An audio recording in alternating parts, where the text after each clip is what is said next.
Good afternoon and welcome to this public lecture by Rosemary DeVichu.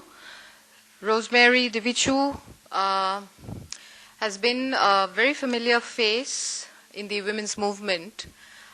She is currently teaching at the Central University of Nagaland and is also the coordinator of the Center for Mass Communication. And what is perhaps most important about Rosemary's interface with,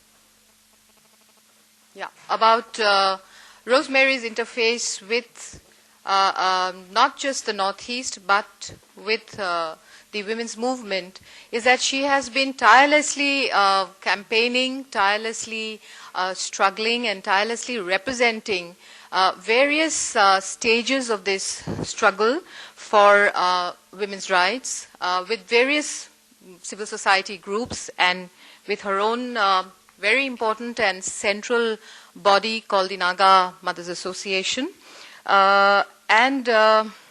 To just give you a brief introduction, I'm sure Rosemary will have a very, very interesting presentation today on women's rights, customary laws, and gender justice.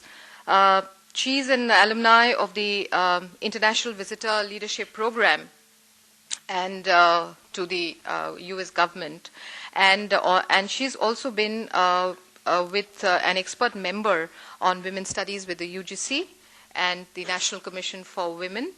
Rosemary has very significantly been a convener of the Naga People's Movement for Human Rights, which has pioneered this ongoing battle for human rights situation in India's Northeast. Also, very importantly, she has headed the academic body of the Naga University Teachers Association, which has also played a very important role in constantly mediating peace talks, in constantly mediating for the ongoing people's movements in Nagaland. She's been director also of the Indigenous Women's Resource Center, and she's currently also president of the Rotary Club. She's been talking not just about Naga people's movements, human rights movement, but very importantly, she has been a constant link between, the India's Northeast and the rest of India. In a sense, she's not only been a bridge across peoples. One doesn't need to probably mention that India's Northeast has often been seen, and for various reasons which we don't need to go into, has often been seen as an entirely separate area, and intellectually, probably culturally, and politically has been on a different trajectory in India's national imaginary. And Rosemary, I'm sure, plays a very, very significant role in bringing these problems across on a larger national platform. And we shall hear Rosemary on women's rights, customary laws, and gender justice. And she calls it Behind the Northeast Veil. So over to you, Rosemary. Thank you very much. Thank you, Rakhi. Good afternoon, ladies and gentlemen. And today I'm going to speak on women's rights, customary laws, and gender justice behind the facade and the veil of the Northeast. And when we are talking of women's rights in the Northeast, I think it is also important to look at the political situation in which we live, the kind of conflict that the Northeast is known for, and then look at women, their rights, and the kind of situation that they live in. My presentation focuses especially on the Naga women because I come from Nagaland myself.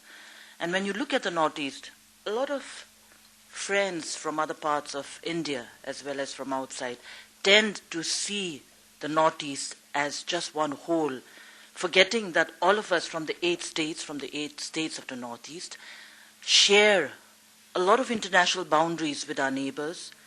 That is Bhutan, we have Nepal, we share boundaries with China, with Burma, with Bangladesh.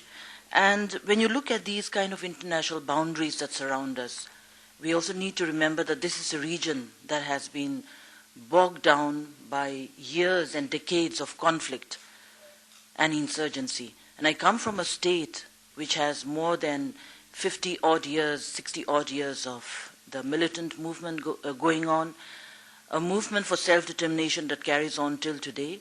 And within this kind of a conflict, you have the women who on one side look at the Indian constitution and constitutional provisions that offer them a lot of provisions for realization of these rights.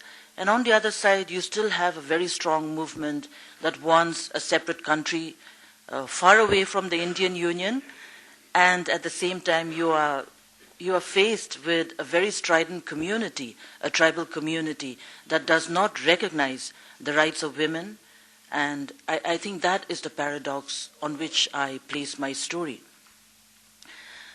Despite international conventions and charters, we're looking at the Charter of the International Declaration of Human Rights, we look at CEDAW, we look at the varied resolutions which the United Nations have come up with.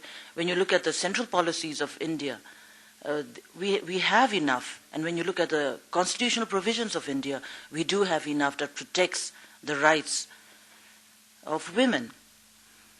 But these kind of conventions, these kind of declarations, these kind of provisions really have no effect in a society that is fully bounded by customary laws, that is ruled by rigid customary laws. And again, we look at the rigid patriarchal system of the Naga society. Unlike women from other parts of India, especially from the mainland, unlike the Hindu Succession Act or the Muslim personal law, Naga women do not have any land rights, reproductive rights, inheritance rights, maintenance rights. So here we are talking of a community of women that have no access to these kind of rights, and such kind of rights are unrecognized and unheard of. So it is a tough battle when you're talking of women and their rights, whether it be in consonance with international provisions or whether it even be in consonance with the Constitution of India. Naga customary laws hold precedence over even the Indian legal system, and therefore with the provision of Article 371A, which actually recognizes the social practices of the Nagas, I think this has been held as a Damocles sword over women over the years.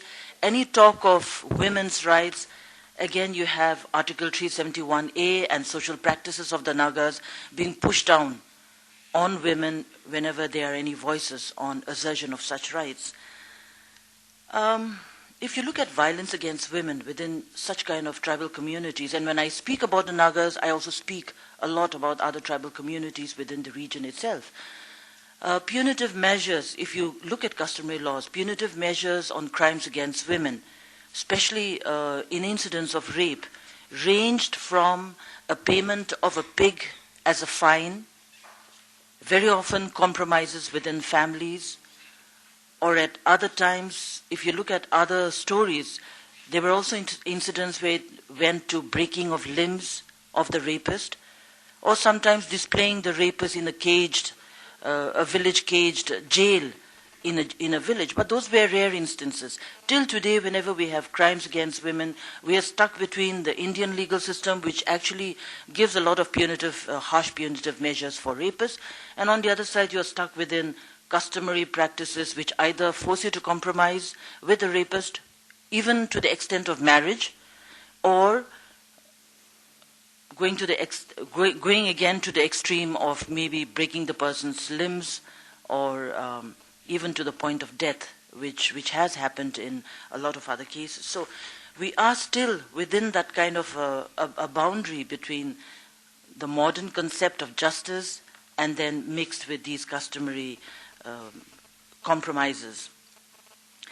One such incident of violence against women, of how the trend and the punitive justice on violence against women is changing, is the recent December incident when we had cadres of an armed group that molested two women of a particular tribe. And then you had the community asking for justice from that armed group to hand over the culprits so that they could hand over to the police. The refusal of the armed groups led to the total vandalizing of the designated camp of the armed group, and with thousands and hundreds of the community coming out in force to chase away those cadres, to chase away the whole group from that designated camp. So today, violence against women, when we are looking at issues of violence against women, even though we are stuck within customary laws, refusal of justice from the non-state actors, and the provisions of the legal system which awaits us, but where very few approach for these kind of justices, we again see another trend of justice coming from the community itself, where even punitive measures have been put on non-state actors. Existing within such a situation is the fact that in the Naga society, women are totally excluded from all decision-making bodies. We've heard of the success of the Panchayati Raj system in other parts of India, but Nagaland is one place where the Panchayati Raj system is not implemented, and the traditional village council is in place. But in all these traditional village councils, it is with the total exclusion of women. In a particular tribe, the traditional council is known as the Putu Mendan, and in this particular tribe council, the men rule the village for a generation, and when that generation is over, the next generation takes over as the leaders of the village. And in such kind of situations, you do not see any presence of women. The Nagaland Village Council Act is in force with no initiatives from the government to either amend the act with gender-sensitive policies, which is supposed to be done by the government. Along with the village councils, you also have the village judiciary. In most of these villages, you find that most people approach to court, the village court. The village judiciary is the village court, and most of the people approach this village court for justice. But the presence of the all-male village judiciary has also been very biased in cases, especially in women-related cases. In cases of divorce, in cases of rape, in cases of maintenance, you do have very biased judgments for the very fact that there's not a single woman elder who's sitting on that village judiciary. Today, the voices of women, activists as well as women's organizations, have been the demand for women also to be on that all-male village judiciary, because in every village you do have elderly women, older women, who also know customary laws, who are also aware of the rules and regulations, and the demand has been such, especially in women-related cases, especially for punitive justice and for justice. Just as you don't have any women in these village councils, you also don't have any women in the tribal ho-hos, the tribal organizations. Many of you must have heard of the famous Naga ho-ho. The minute the word the Naga ho-ho is put, for many outsiders, the idea is that the Naga ho-ho actually represents the whole of the Nagas, which is not true, because the Naga ho-ho represents only the men. It is an all-male organization. It's the apex body of all the tribes. It consists of only the men, and therefore any decisions that they make affects the whole community, and it's an organization without the women. So also all the tribe organizations. We have around 15 recognized tribes. All these organizations have their own representative councils, and in none of these councils are women represented except the Angami tribe. I come from the Angami tribe, and the Angami Public Organization I still see as the most progressive of the tribes, because the Angami Public Organization is the only organization that has 2 women elected representatives with full voting rights, with equal say within this tribal setup. So as of now, and through these women representatives, the Angami Public Organization has also passed a resolution where when a father gifts land or property, not ancestral, but acquired land or property to a woman or to his daughter, we have seen many cases where even if a father gives an only daughter a property or a land or a house, on the demise of the father, the property is again taken back either by the brothers or by the clan or by the male cousins, with the argument that women do not have any right to property. But the Angami Public Organization has passed a resolution where it recognizes the gift of a father on acquired property to their daughters, and even after his death, such kind of property cannot be taken over again. And I think for the Naga women, this is something very important, because in Naga society, ancestral property is never ever inherited by women because it's a patrilineal system. But at the same time, if a man does not have any sons, and even if he has many daughters, or even if he has only one daughter, on the death of the father, the family property, assets, fields, the house, everything goes to the nearest male relative. And the nearest male relative may be 5, 6 cousins away, and still the property will go to that person. He will inherit it. And we have seen many situations where the widow or the spinster daughter or the only daughter is left actually with nothing, and she actually automatically becomes a guest in her father's house, living at the pleasure of the cousin who may allow her to stay on for some time. The wife also stays in that property, or maybe cultivates that property on the goodwill of the relatives. So that is the situation even till today, as far as inheritance and property rights are concerned. We must also remember that this society is also a society that has emerged from a culture of violence, whether it be from our headhunting days, or whether we move on to the armed conflict and the kind of conflict which continues till today.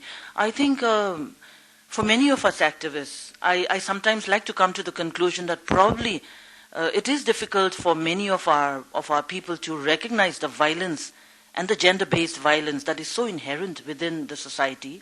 And it's all because we have grown up within that culture of violence, and it seems to have become a part of our lives, and people don't realize that the kind of violence we have towards our women and the kind of discrimination that we have towards our women actually is recognized as a part of our culture, and is seen as a customary practice. And so there's no reason why women should be fuming and fretting and complaining, So that's the kind of situation we suffer from. And when you look at the status of Naga women, many outsiders, and I do meet many friends, especially from the mainland, who seem to think that as long as you speak good English, and as long as you are educated well, and you dress well, you have a westernized way of living, definitely Naga women are much more ahead, much more advanced, much more modernized than the rest of Indian women, which is not true, because many of the rights which Indian women, the rest of mainland Indian women enjoy, are rights which are not at all enjoyed by Naga women, irrespective of how educated they are or irrespective of how modernized they may be. The status is also closely linked to the patriarchal mindset, which is not only there within the men themselves, but also within the women, the conditioned mindset which women themselves suffer from, the socialized mindset that we are there to serve our men, and we are there to follow customary norms, and to follow the rule of the village elders, and not to question them. And I think it is this which makes it even more difficult for women really to cross those boundaries and to seek for the kind of justice that we need to talk about. When we look at the health, the status of health, the government talks both at the center as well as in the state. We have this flagship program of the NRHM, the National Rural Health Mission. And it's amazing the silence of the central government, because this is actually a program that is supposed to be closely monitored by the central government on all states that are implementing these kind of programs. In Nagaland, when you look at the health status of women, there's still a high mortality, maternal mortality. We still see a lot of maternal deaths, and this is because, again, of the neglect of postnatal and antenatal health care of the women. And it's again closely tied with the social customary practice that it is shameful for a woman to talk about your health to your in-laws. It is shameful for a woman to think of going to the hospital. Women should not go to hospital. Women should not say you're sick. And you should be healthy throughout the whole year. So with these kind of concepts in the mind of people, It is, you find in most rural areas, which is 80% of Naga women living in those areas, it is very rare that you find women asking to be rushed to the hospital. And this again accounts for the high maternal mortality as well as even the infant mortality issues that we are having. The declining sex ratio of the girl child is an alarming trend. The latest census reports in Nagaland shows that there are still districts which show 800 to 1,000, that's the kind of a figure we are looking at. So there are reasons. And then again, of course, this is again tied up to the Naga mentality of preference for the boy child, like in any other society. The birth of a boy child is celebrated, and the birth of the girl child is not. And with the birth of the boy child, the celebration is because another heir is born. But when the girl is born, in certain tribes, when they ask the family, so what did you get, a boy or a girl? The quick answer is always, oh, we got their child. And when they say we got their child, it means we've given birth to someone who's going away to another family. It's not our family, it's not our clan. So till today, the birth of a girl is defined in the kind of definition that you are someone else's child and not the child of either the family or the clan. And I think these are very serious social constructs which really determines even the health and even the survival of the girl child in a place like Nagaland. One of the reasons why the NRHM hasn't really worked in a place like Nagaland is also because of the accountability factor, huge corruption. I belong to the Naga Mothers Association. The Naga Mothers Association had actually approached the governor of Nagaland that a high-level inquiry committee should be instituted to look into the corruption and the failure of the National Rural Health Mission's programs in Nagaland, in the health sectors in the villages. Despite 2 representations, the governor, who's now facing an election in Bihar, just absolutely refused to take up these kind of issues. We went to the police, filed an FIR. The Nagaland police refused to move on that FIR. And finally today we are in the court, in the High Court of Nagaland, filing a case on the inaction of the police on such health issues which actually affect women. So just a small picture of where actions even on health take you. The literacy rate, as far as the literacy rate is concerned, the latest figure shows you at 71% women literacy. But then again, it doesn't show you the dropout rates, because when you look at the dropout rate of these school-going girls, the dropout rate among boys and girls, the rate of girls is very high. And the dropout is because of various reasons. It's because of poverty. It's because of pressures from family for early marriage. It is also because of the option that the family can afford the education of the boy much more than they can afford the education of the girl, and therefore the education of the girl is neglected. If you're looking at higher education, especially at the university level, there are a lot of success stories because we find a large number of girls coming for higher education. A lot of them are succeeding, doing very well. But these are more in traditional subjects. In professional areas, you still find that girls are not as many as one would expect them to be. And the whole focus is again back on the family, on how much of encouragement do they receive from parents for further education. And here we are looking at a smaller percentage of more affluent families in towns, in urban places where they can afford to send women and send girls out, but not at the rural population and at the larger population that refuses to send their girls beyond their boundaries. The latest figure of the UN shows us that Nagaland is the 18th poorest state in India. And this is despite all the poverty alleviation programs which is in force, which is supposed to be in place and which is not being implemented. And this also shows us that none of these programs, and very few of these programs, really reach the beneficiaries at the grassroots level. And when we analyze these kind of figures, it's also very evident, and we have raised it at many times, the kind of nexus that is there within village leaders, within development officers, and the government top officers themselves, where siphoning of development funds, siphoning of development programs meant also, even in programs meant for women, are actually siphoned off. There's no publicity for these kind of programs. Rural women do not know anything about these kind of facilities and programs, welfare schemes that are meant for them. And so we do still see a huge poverty line as far as women are concerned. If you go to any local village market, you will find a very strong presence of women. Most of the local markets are dominated by women entrepreneurs, women in the local markets. But we need to remember that the money that they earn from these markets do not go to them. It goes back to the family, it goes back to the husband. The control of the money is not in their hands, and that's also one of the main indicators.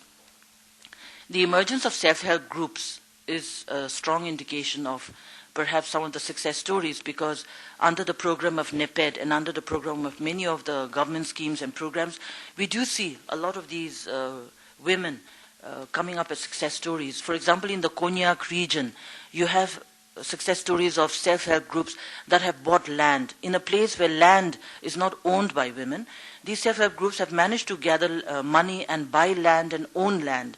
Owning of land is not forbidden. The only thing you need is money to buy that kind of land. So that is what they have done. In Tuensang area, you have also self-help groups of women who actually have started the grain bank. They have a bank which stores the excess rice or grains, and then they lend it out to poorer women during the lean year so that they can survive on that kind of banking system, which is to do with grains. I think the biggest hurdle and the biggest handicap that women face in Naga society are the total exclusion in these decision-making bodies. The presence of women in decision-making in Nagaland has actually been totally nil. As I said, at the traditional village council level, there is no presence of women. We just have one example of a village near Dimapur, and Dimapur is an urban area. This village is also recently set up at the outskirts of Dimapur, a village called Pudum Pukuri. And it is in this village that you have, which is next to the Naharbari village, and it is in this village that you had the election of the first woman village chairperson of the village council, and she did well. And today she is a member of the advisory board of the urban town committee. But then these are just few examples that we have. In all the rest of the villages, you do not have any woman. The village council is held by the village development board. Communitization in Nagaland has always been portrayed as a success story. And communitization has not only been within development programs, but also in terms of education, in terms of health, in terms of the power sector. The government has brought in a lot of this communitization. But then here again, we see that the clauses of the membership also indicate that women should be a part of it. In most cases, women do not even know they are supposed to be a part of such kind of committees. In the village development board, which looks at the development of the village, you do have 25% reservation of women in these boards. Very often it is on paper, but there are success stories in many villages where women have actively been a part of this kind of committees, brought changes for women in their villages, built buildings. Many of the buildings are on rent, and the rent is enjoyed by the women, built weaving sheds, market complexes. So these are some of the success stories as far as women in the village development boards are concerned. But then for the majority, and we are talking of 1,100 villages in Nagaland, where reservation for women in the village system is supposed to have 25% reservation, and it has been implemented since 1980. And though many of them do have, a lot of them just show you that kind of a reservation on paper. Till today, in our 50 years, we've just celebrated our 50 years of statehood. Till today, in our 50 years of statehood, we do not have a single woman legislator who has ever sat on the state assembly. We've never had a woman minister nor a woman MLA, and there are varied reasons. It's not that women have not stepped into politics. Some of the biggest campaigners are women in any kind of election in Nagaland. They usually campaign after dinner, after cooking. They'll go to the rest of their community and to their neighbors and to everyone. In any kind of election, the biggest crowd is always the women again. And that's a paradox. So on one side, you have women as being very active politically, but when it comes to looking at women candidates, identifying women as potential candidates, most political parties, including the Congress, and I'd like to talk about the Congress because here we talk so much about empowerment of women and of uplifting women, and I think that's been the manifesto throughout.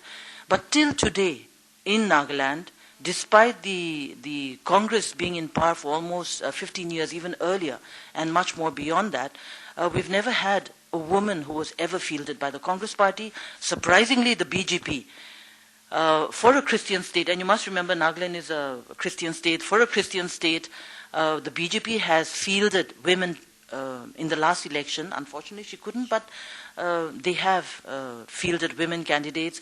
We've had the regional party fielding women candidates on many occasions. And in 1979, we had our first woman parliamentarian, Ranu Shaiza, who came to the Indian Parliament here and sat here for her full tenure. She was fielded by the regional party. So when we look at the kind of projections of political parties and the way they have looked at women, we find that most often whenever women, good potential women candidates approach political parties for tickets, the first question is questions of winnability. You know, and even when very strong women contenders ask for tickets, again the question goes back to, oh, she's not a winnable candidate. You know, so finally you're judged on winnability issues, and often questions of winnability also disappear at the end of the elections, because male candidates who were thought to be really winnable candidates, and women were rejected on grounds of that, also lost to other parties in such kind of situations. So that's something that I'm talking about. In 2001, the Nagaland government passed the Nagaland Municipal Act, devoid of any clause about representation of women. A Naga woman went to the Guwahati High Court demanding that reservation should be included in this municipal act. In 2006, the Nagaland government amended the act, the first amendment of the Nagaland Municipal Act, wherein they included those clauses of representation, both for women as well as for all others, as per the 74th Amendment. And in 2008, and you can imagine the excitement of Naga women, the excitement that 33 reservation is there finally for you in the municipal councils and in the town committees. And then came the voices that the government should implement it, enact it, identify the wards. 2 years after they passed the amendment, it took them 2 years for the state government to identify 82 wards in 19 municipal councils and town committees in Nagaland for women to step in. And the excitement wore off when the government did not hold elections for the next 2 years. It took them again another 2 years for all tenures of this first committee, for their tenures to end. Their sons were there, their nephews were there, you know, in all these identified wards. So with all political considerations, elections were not held. And so at the end of 2010, all tribe women's organizations in Nagaland came together and formed a committee called the Joint Action Committee on Women Reservation. And after a closed-door meeting with the Chief Minister, wherein he made it very clear that it was going to take us to the court and nothing else for it to be implemented, Naga women went to court. In June 2011, we filed a petition in the Guwahati High Court challenging the government's inaction of not holding the municipal elections and demanding that elections be held within that specified time, as well as implementation of the women reservation. Within a month, the court gave its judgment, directing the state government to hold elections and implement the 33 reservation in town councils and municipalities in Nagaland. And it's amazing the kind of excuses that the government gave for not holding the elections from then on.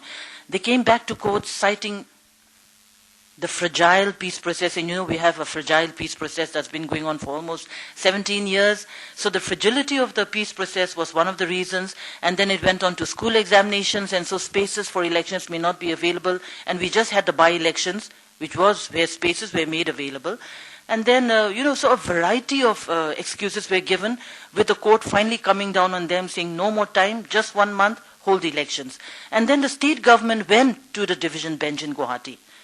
So it pulled all of us again back, and it costs money to have a legal battle. So everyone is again pulled to Guwahati.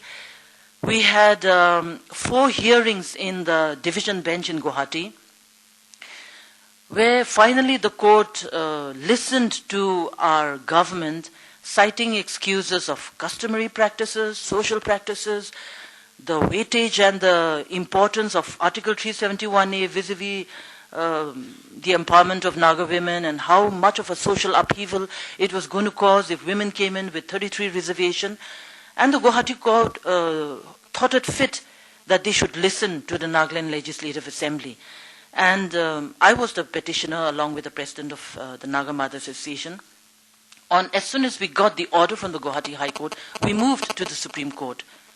We moved to the Supreme Court challenging the Guwahati High Court's order, and also later on we had to file another writ petition because within a month, within 2 months of the Guwahati High Court, the state government convened the Legislative Assembly. The Legislative Assembly held its session, and in the session they passed a resolution saying that Nagaland should be out of the purview of Part 9A of the Indian Constitution, And this again relates back to reservation and empowerment of women in municipalities.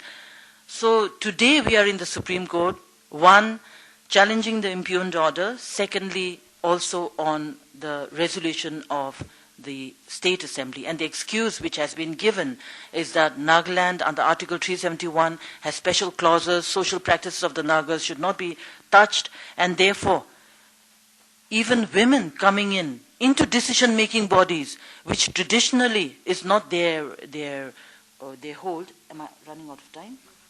Okay. So we are at such a stage where customs and social practices actually have been brought in even into these kind of constitutional provisions. The debate of women's participation within these decision-making bodies has opened our eyes to the fact that, one, it is very important to look at governance issues, because when you have a state government that is also deeply embedded within the patriarchal structure, and then you have these tribal organizations that uphold such kind of customary practices and social practices, and then you also have interpretation of the Article 371A, you also have interpretation of the word customs and customary practices. And again, customary laws are being interpreted according to many a time according to the circumstances. Because in Naga society you have sale of land which was forbidden, which was taboo earlier. Now you have random sale of land. But when it comes to women stepping into these kind of bodies, and that to urban governance is not at all anything to do with traditional governance. But whenever you have voices for justice, for entering into these kind of decision bodies, this is when customary laws and customary practice is thrown back at you. The final segment of my presentation, I thought we would look at women as peacemakers, because in the midst of all these social upheavals and in the midst of all these struggles, when you look at the role that Naga women have played as peacemakers, as peace builders, you find that the contribution of Naga women is immense. The first movement towards the peace negotiating table was through the efforts of the Naga women. It was the Naga Mothers Association that walked for miles into the jungles of Burma and brought these armed groups onto the negotiating table. They approached the different groups, whether it was the NSCNIM, the K, the other groups, and all of them are on the table with the government of India because of these kind of efforts. The peace efforts of the Naga mothers and their visit and their journeys to Sri Lanka at the height of its problems, to Kashmir, formation of the Sri Lankan mothers, formation of the Kashmiri mothers organization. And I think the influence that the Naga mothers had in sharing these kind of experiences, in still trying to build peace, in making efforts in building peace, is something that we need to look at when we are looking at the movement of women for their rights and for gender justice. But when we are looking at peacemaking, we also need to remember that more than 70-odd years of a struggle for self-determination, you have the Armed Forces Special Powers Act in force with full impunity to the armed forces. We have a genocidal history where women have faced sexual violence, have been killed, have been murdered, and there's been no sign of justice. And therefore the UN resolution of 1325, where we see violence against women, rape as a war crime, or being tried as a war crime. I think till we have these kind of issues being placed on the table, I don't think we are looking at justice for Naga women. And we need to also remember the fact that the Indian government has still not accepted the UN resolution 1325, which is of a very serious nature. And the fact that they internationally also do not recognize the Northeast region as a region of conflict, and that conflict is not recognized or spoken about by the country outside in international forums, is also again, I think, compounding the injustice which is actually being meted out to women in the region itself. And when I tell you a story as this about Naga women, it is almost along the same lines that you have the same kind of situation with a lot of the tribal communities in the northeastern region. As far as social practices are concerned, we still have child marriage, we still have polygamy. In a lot of the other regions, polygamy is seen as one of the best means to increase your population, even in a state like Arunachal. Child marriage is still existent both in Arunachal as well as in Nagaland. In Nagaland, you have a particular tribe that still recognizes child marriage. So we still have a lot of social practices that need to change and that needs to be changed. If you look at the kind of laws that are in place, the laws need to be more stringent. And when you again look at the kind of violence that Northeast women have also faced here, within the capital and in other parts of India, I think it's a major concern for all of us who live way back there in the Northeast, because for many of us too, whether it's Raki, whether it's me, I think many of us who even come even to Delhi and to other parts of India, as far as discrimination, as far as looking at us as the other is concerned, even in academic circles, even at the corridors of power, it has always been the same as what many of our younger girls face at the workplace or in the kind of institutes that they live in. So it is a reality. We really need to look at these issues seriously. As far as gender justice for women is concerned, as I said, it is a whole package. It is not only looking at our customary laws and social practices, it is looking at conflict around us, it is looking at legislations, acts, and we're also looking at the Supreme Court verdict, because the final hearing is on the 26th of March. We definitely are expecting a judgment along the lines of the constitutional provisions, but then again, you never know what's going to happen. But the judgment will be a landmark, because if it is in the favor of Naga women, it is going to open the doors for Naga women and for many tribal women in the Northeast, because this will be used as one of the examples where women can enter with full reservation into these kind of decision-making bodies. If it is against the case of Naga women, then for generations to come, we are going to have this verdict cited as an example in the courts of law, stating why social customary practices must remain, even if it is against the interest of the public. Thank you.